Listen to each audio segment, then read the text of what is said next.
Hi everyone, my name is Leah. I'm coordinator of Thinkerspace, and today I'm here to share with you a cool piece of technology we have for woodworking and engraved projects, and that is a CNC router.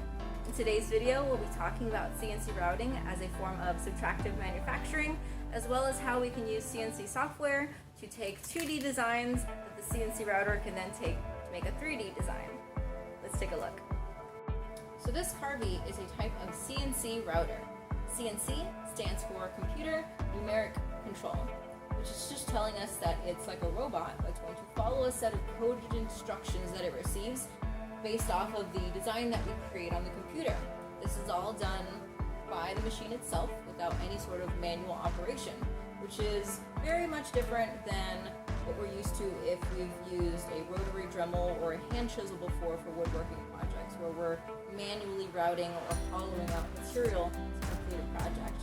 And manual projects, as we know, can take several hours or days or weeks to complete, which is a nice thing about the CNC router, because depending on the level of detail or how deep the material is being carved out, it can take anywhere from a few minutes to several hours, which is still better than taking several days to carve something out.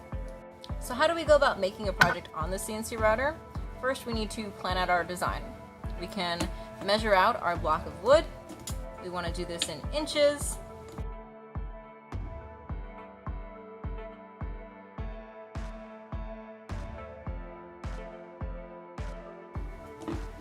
After we have our measurements, we can roughly sketch out our block of wood and think about what we want to put on it. I think I'm going to try to make a fun little bed tag for my dog Harvey.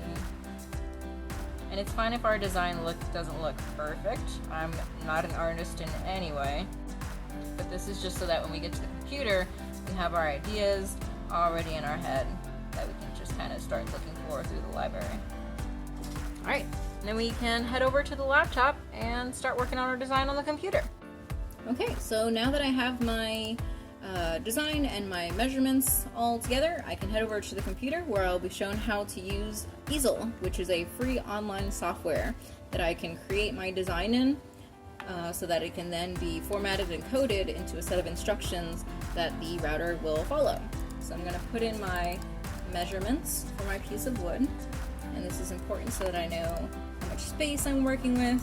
I can rotate this around, and then I can search the library of fonts and shapes and images to try to get my idea on here digitally.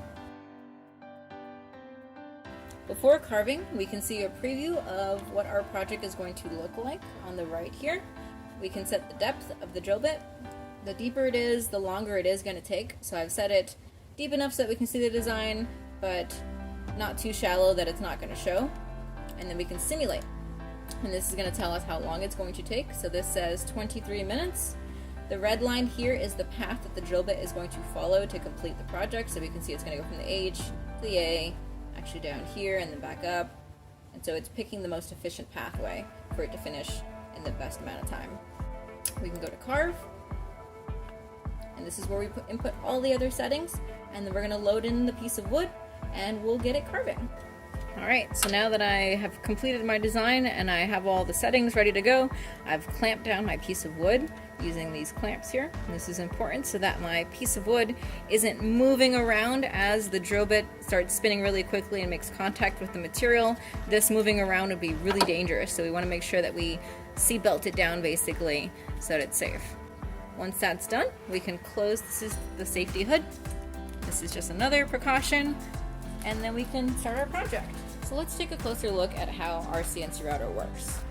Now, CNC routers are considered a type of subtractive manufacturing, meaning that it's a process that involves cutting away at material until the desired product is achieved. For example, when you cut something out of a piece of paper with scissors, you're taking away material.